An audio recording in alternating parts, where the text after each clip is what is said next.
नमस्कार, सीएनबीसी आवाज पर आप सभी का स्वागत है। आप देख रहे हैं आपका स्टार्टअप शो आवाज एंटरप्रेन्योर और आज हम डिकोड करने वाले हैं मोदी 3.0 के पहले बजट को। जी हां, बजट आ चुका है और आप कह सकते हैं स्टार्टअप जगत इस बजट से बेहद खुश है।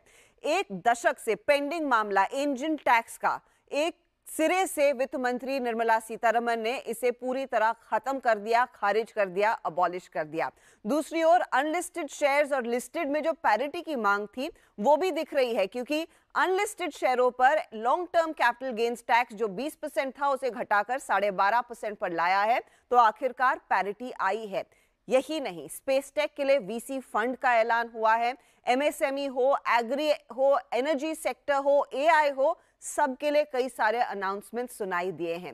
इस बजट को वैसे आईवीसीए के फॉर्मर चेयरमैन और टीवीएस कैपिटल फंड्स के एमडी गोपाल श्रीनिवासन ने स्टार्टअप्स के लिए एक ड्रीम बजट कहा है और यह भी कहा है कि इस बजट से भारतीय स्टार्टअप जगत और डोमेस्टिक वीसी और प्राइवेट इक्विटी कैपिटल कम्युनिटी के लिए दिवाली जैसा जश्न का माहौल बन चुका है।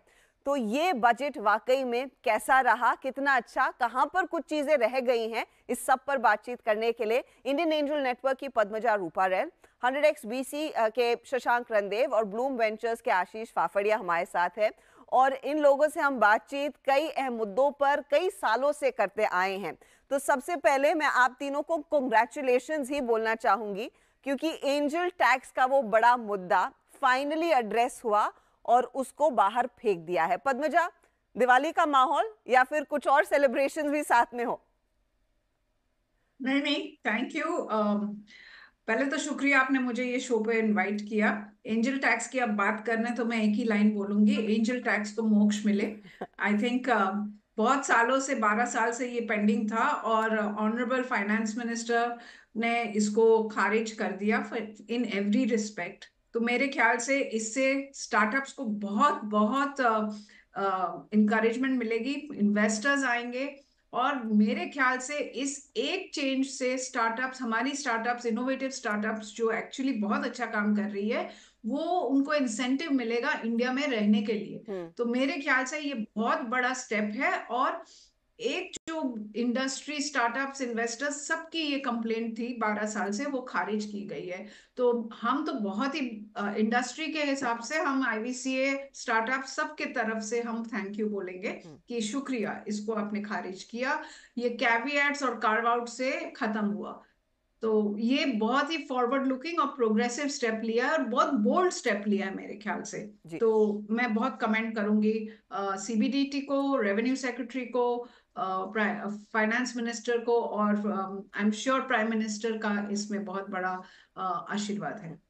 शशांक, इससे क्या अर्ली स्टेज फंडिंग में और बड़ा इजाफा देखने को मिलेगा? और अर्ली स्टेज में इसीलिए पूछे क्योंकि 100x वीसी एग्जैक्टली वही करता है। Thank you, and I'm happy कि आज we are on this dais discussing this topic. So मेरे हिसाब से this is a watershed moment. As Padmaja ma'am said, 12 years we've been fighting for this, and we've been discussing, and I think BJP government and the central government has finally come forward and made this decision. इस एक step से we will see a lot of investors coming in at early stage. They were ये growing asset रहा है, and for the last many years बहुत सारे लोग चाह रहे थे कि हम आके इन्वेस्ट करें, but after they getting comfortable with this asset वो नहीं कर पा रहे थे because of this taxation, right? Now this will open the gates, right? And lot of folks will come and इस जो अर्ली स्टेज इन्वेस्टमेंट, जो अर्ली स्टेज फाउंडर्स को सपोर्ट चाहिए without having a tax barrier, I think this is indeed a watershed moment, and इसके बहुत सारे benefits हमको आगे देखने को मिलेंगे। Inflow of capital will increase. हमारे व्यू के अंदर हम एक फंड है, लेकिन हमारे 30% companies, portfolio companies raise money from angel investors. They also will get a lot of support, right? And they'll see an influx of investors coming in. So all in all, मतलब हम लोग बहुत खुश हैं कि ये decision finally आया. It is an indication of maturing of the whole ecosystem and the government recognizing कि startup एक growing asset है, जो employment बढ़ा रहा है और हम क्या कर सकते हैं जिससे ये कंपनीज अर्ली स्टेज में अपने अपने आप को ग्रो कर पाए, and one big step is ability to raise capital without taxation. Right. Ashish, अब आपके लिए एंजल टैक्स खारिज होना ज्यादा बड़ा मुद्दा है, या फिर वो हमारी लॉन्ग स्टैंडिंग कॉन्वर्सेशन जो होती थी कि लिस्टेड वर्सेस अनलिस्टेड में पैरिटी आएगी कब, अब इवेंचुअली आ चुकी है। 20% नहीं, आप लोगों को long term capital gains tax अगर देना है वो 12.5% पर देना है। What is bigger according to you? Parity बहुत बड़ा स्टेप फॉरवर्ड है।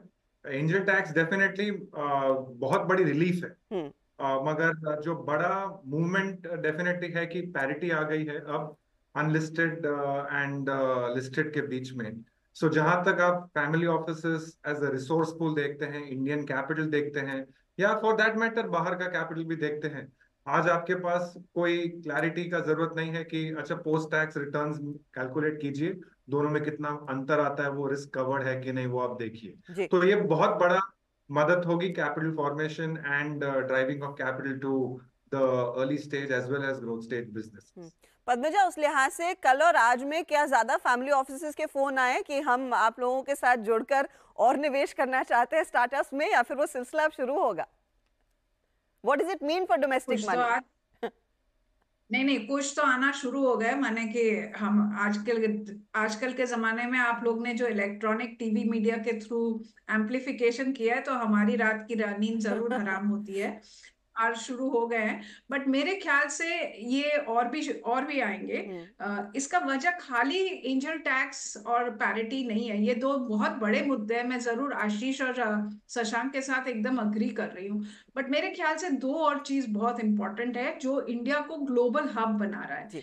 एक, जो गवर्नमेंट ने बजट में टैक्स सिस्टम को एक्सेसिबल और ट्रांसपेरेंसी की बात की है, एक तो वो, और रीअसेसमेंट जो उन्होंने रिवाइज किया है 10 साल से 5 years and 1 quarter, ये बहुत बड़ी चीज है। बिकॉज स्टार्टअप्स वो बहुत बैटल करते हैं टैक्स इश्यूज से, टैक्स सिस्टम से और रीअसेसमेंट के लिए। तो मेरे ख्याल से जहां एंजल टैक्स को उन्होंने खारिज किया है और इसको सिंप्लीफाई किया है, तो मेरे ख्याल से ये बहुत बड़ी चीज है स्टार्टअप्स के लिए।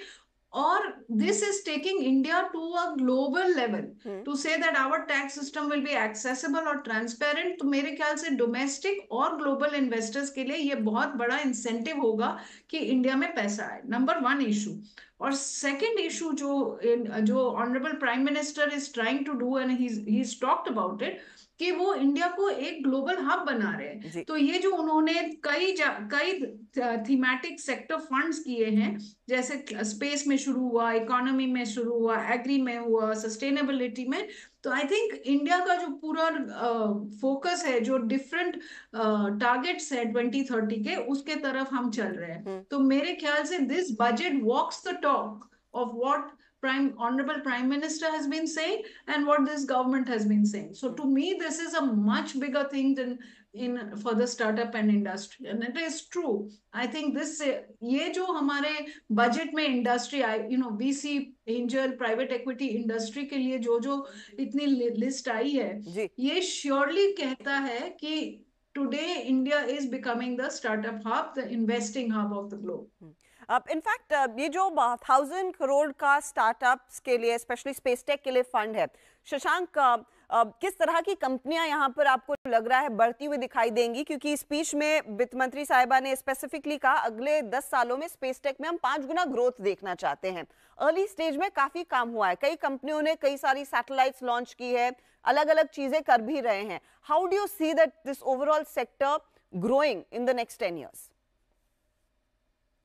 I think आगे बहुत ग्रोथ होगी ये सेक्टर में, and the reason for this is पिछले 5 साल में we had a few space tech companies reaching a certain level, and that was because we had कम से कम 2 या 4 फंड्स हैं जो स्पेसिफिकली स्पेस टेक पे फोकस करते हैं। But with this fund coming in, lot of investors will start investing in the sector more openly, even the sector agnostic funds. Because this is capital intensive business. This one act by the government at seed stage really helps in जैसे from हमारे perspective से हम incubation centers का बहुत काम करते हैं, right? And sometimes हम space tech company में देख नहीं पाते हैं क्योंकि उसमें वो capital कैपिटल इंटेंसिव होते हैं, उसमें R&D टाइम ज्यादा लगता है, कमर्शलाइजेशन में समय ज्यादा लगता है. With this one sizable fund coming in, lot of companies will be able to move from that R&D to a little commercialization, जिससे हमारे जैसे फंड जो सेक्टर एग्नोस्टिक है and space focus funds along with this government allocation, I think that will really accelerate this space, which we believe that is going to be the future for the next 10-15 years, the way India is progressing. So I think this is a great step in that direction. Okay, and it will inspire investors to start investing in this sector more aggressively. मैं आशीष से उसी मुद्दे पर पूछना चाह रही थी. आशीष, in fact आप लोगों ने भी स्पेस टेक कंपनियां काफी एनालाइज की, कुछ में इन्वेस्ट भी किया है. जो निवेशक वो सिटिंग ऑन द एज की, देखिए मैं अकेले इसमें नहीं उतरना चाह रहा हूं, जब देखता है कि देखिए सरकार ने यहाँ पर कुछ फंड दिया है, उनके लिए क्या ज्यादा आसान होता है कन्विक्शन एक कॉल लेना, और वो किस तरह के पैसे की हम बात कर रहे हैं जो इन कंपनियों को आगे फ्यूल करेगी? ये डायरेक्शनली जो है ये एक बहुत ही बड़ा स्टेप है, क्योंकि जब आप सरकार के द्वारा आप इंडिकेशन देते हैं कि हम खुद इसमें कैपिटल एलोकेशन कर रहे हैं, हम खुद इसमें डायरेक्शन दे रहे हैं, दैट मीन्स ये हमारे पॉलिसी के सेंट्रल ऑफ थिंग्स में है. You are giving that signal, और ये सिग्नल मिलते ही जो हमारी डोमेस्टिक कॉन्स्टिट्यूएंसीज हैं, they also get the message कि यहाँ पे भले ही 10-12 साल लग जाते हैं, मगर ये सरकार के लिए एक अहम मुद्दा है. और वो सब देख के आप डोमेस्टिक कैपिटल तो आप लाएंगे ही लाएंगे, मगर बाहर से भी कैपिटल की उम्मीद बढ़ जाती है. एंड यहाँ पे सिर्फ कैपिटल का ही मुद्दा नहीं है. एक बार आप फंड्स एलोकेट करते हैं और ये प्रोग्राम चलाते हैं, तो यहाँ पे और जो जुड़ के मुद्दे आते हैं, जैसे कि किस तरीके के प्रोग्राम्स आप डायरेक्शनली चाहते हैं, engagement between the government agencies जो यहाँ पे साइंस इनोवेशन टेक्नोलॉजी में है, वो सब का कॉम्बिनेशन जो बढ़ता है, private sector participation, corporates coming to the mainstay, वो सब हमारे पास मिसिंग था. तो जो सेक्टर स्पेसिफिक फंड्स है, पर्टिकुलरली स्पेस, उसका जो इजाफा होगा, उसका जो अनुमान लगाना थोड़ा मुश्किल ही है, क्योंकि वो कैपिटल के बियॉन्ड है, but they are the true multiplying factors. इस चर्चा में वक्त हो रहा है एक छोटे से ब्रेक का, लेकिन हम फटाफट लौटेंगे. आप बने रहिए सीएनबीसी आवाज के साथ. सीएनबीसी आवाज पर आवाज एंटरप्रेन्योर, हम डीकोड कर रहे हैं निर्मला सीतारमण का ये बजट, जहां पर स्टार्टअप्स को मिला एक बड़ा बूस्ट. मेरे साथ है इंडियन एंजल नेटवर्क की पद्मजा रूपारेल, 100x VC के शशांक रणदेव और ब्लूम वेंचर्स के आशीष फाफड़िया. इनफैक्ट मैं एक और डिटेल पढ़ रही थी पद्मजा की, मेटी को करीब 52% ज्यादा एलोकेशन मिला है इस बार, एंड आई डोंट थिंक इतना बड़ा जंप हमने पिछले कुछ बजट्स में देखा हो. तो गवर्नमेंट सीरियसली अब इनोवेशन लेड टेक्नोलॉजी पर ज्यादा फोकस करना चाह रही है. इस बजट में उन्होंने मेंशन किया सेमीकंडक्टर, डिस्प्ले मैन्युफैक्चरिंग एक्सेट्रा में ज्यादा फ्लो आएगा, AI में ज्यादा फ्लो आएगा. क्या ये थीम्स बनेंगी आगे चलकर इकोसिस्टम में जो आगे और पनप सकती है, ग्रो हो सकती है? तो हर्षदा, एक्चुअली ये एक अगेन बहुत बड़ा सिग्नल है विथ मनी बिहाइंड इट. पैसा उसके पीछे है कि infra IT is becoming central to anything in this country. हम डिजिटल इंडिया तो है, बट अब हम technology of a different level ले जा रहे हैं. हमारा hardware, semiconductor, AI, gen AI, ये सब इंपॉर्टेंट हो रहा है. आप नोटिस करेंगे कि बजट में और दो चीज दी है. एक है skilling, upgrading of and upgradation of skills. ये आपका talent to match that technology upgradation, ये भी हो रहा है. स्पेस टेक अलग में ये जो 1000 करोड़ दिया है प्लस माइटी को दिया है, इससे global investors will get start looking at India much more aggressively. बहुत बहुत नजदीकी से वो देखेंगे. और तीसरी चीज जो बहुत बड़ी चीज है, whether it's space tech, whether it's agri, IT, तो पैसा जब गवर्नमेंट देती है तो क्या होता है कि पॉलिसी चेंजेस भी शुरू हो जाते हैं.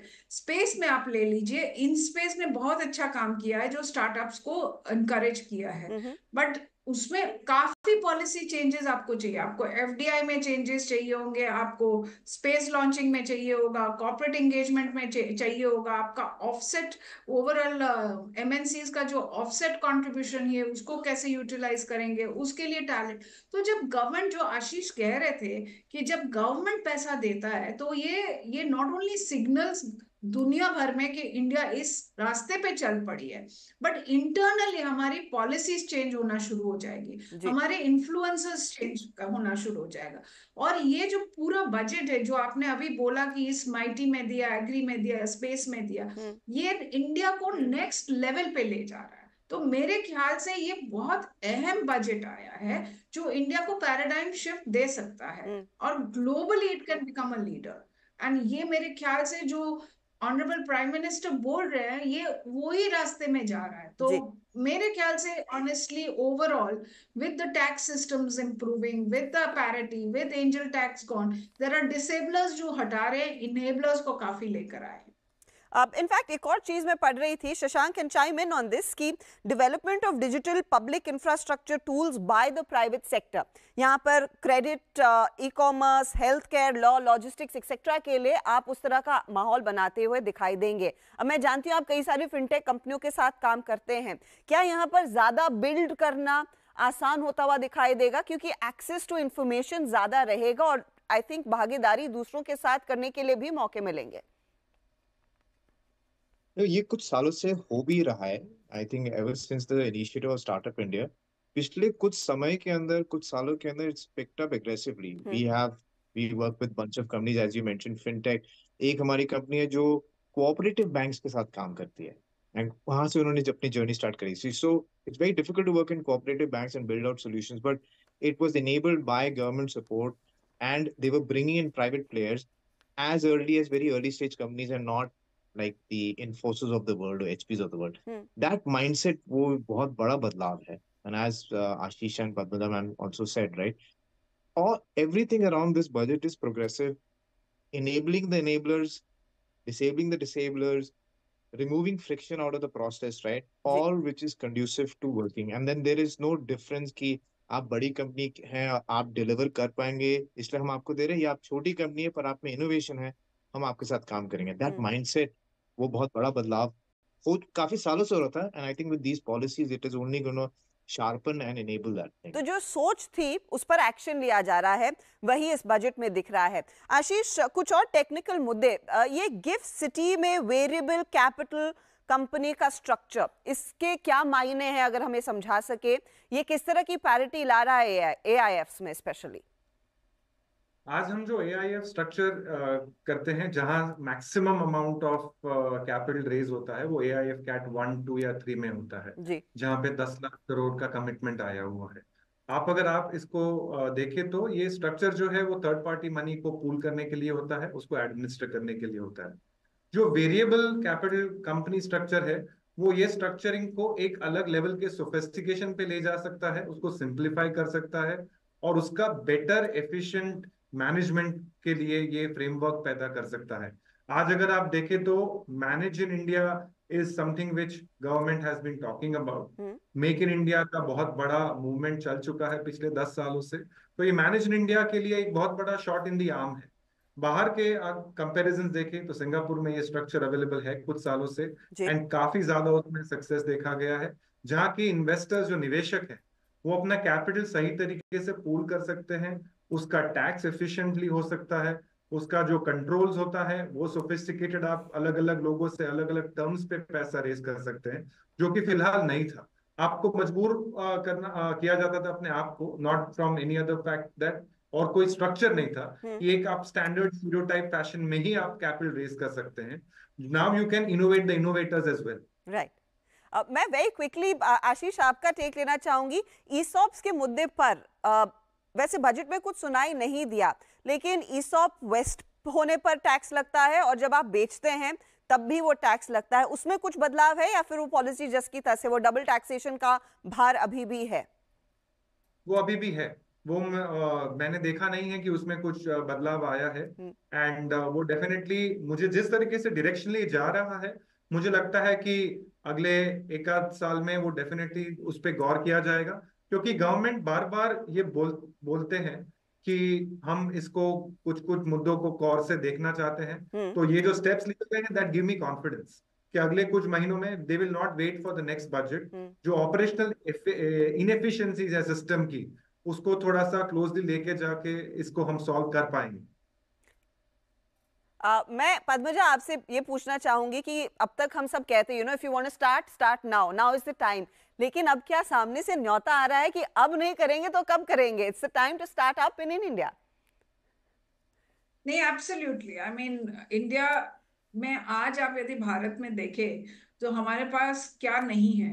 हमारे पास लार्ज मार्केट है, हमारे पास रियल प्रॉब्लम्स है that need solution which are opportunities to start up. हमारे पास टैलेंट है, हमारे पास अब पैसे भी खुल गए हैं with this budget, and already domestic and global capital आ रहा है। और जो जो आशीष अगेन कह रहे थे कि ईसॉप सॉल्व होगा, मेरे ख्याल से उनको ईसॉप सॉल्व करना पड़ेगा, क्योंकि यदि वो कुछ डिसेबलर्स निकाल रहे हैं तो this may be one of the very few which is left on the table कि जो उन्हें करना पड़ेगा। तो इससे ज्यादा आपको क्या मिलेगा? एंड हमारी companies are much more capital efficient. बहुत बहुत कम पैसे में वो बहुत कुछ बना जाती है। और हमारी कंपनीज अब global companies, literally top of the line global companies के साथ काम करना शुरू कर चुकी है। हमारी स्पेस की कंपनी है, वो एक्चुअली नासा के साथ बात कर रही है, स्पेसएक्स के साथ बात कर रही है। तो there is absolutely no reason actually कि हमारे एंटरप्रेन्योर्स आज ना स्टार्ट करें। हमें स्टार्ट करना बहुत जरूरी है, और हमें यहाँ जॉब क्रिएशन भी करनी है, वो गवर्नमेंट का मुद्दा है। तो दोनों यदि इकट्ठा होंगे तो हमारी प्रॉब्लम सॉल्व होगी, हमारे यहाँ वेल्थ क्रिएट होगा, वैल्यू जनरेट होगा, और हमारी कंपनीज आसानी से ग्लोबल भी जा सकती। तो शशांक, मेरे ख्याल से there's no reason not to start. Right. Shashank, final word from you. इस बजट को सुनने के बाद हमारे जो भारतीय स्टार्टअप्स दुबई, सिंगापुर एक्सेट्रा दूसरे देशों में जाकर रजिस्टर हुए थे, विल दे कम बैक? क्या उनकी घर वापसी होगी? I think they should, because there is no reason why not to start in India, right? I think a lot of mature companies from US have been coming back and doing back registration in India. It's simple and logical. There is no other way to start business now. It's always beneficial. You have domestic capital. Ashish and Panaja ma'am will echo the same thoughts. We have never seen so much domestic capital investing in India, right? And domestic support, ecosystem support जो इतना बढ़ गया है अभी. And now government is, every action of theirs is indicating कि आओ बनाओ बढ़ो. I read recently 65% of digital transactions are coming from tier 2, tier 3 cities. The whole infrastructure ecosystem is there. So yes, I don't see a reason why you should go out and register companies outside.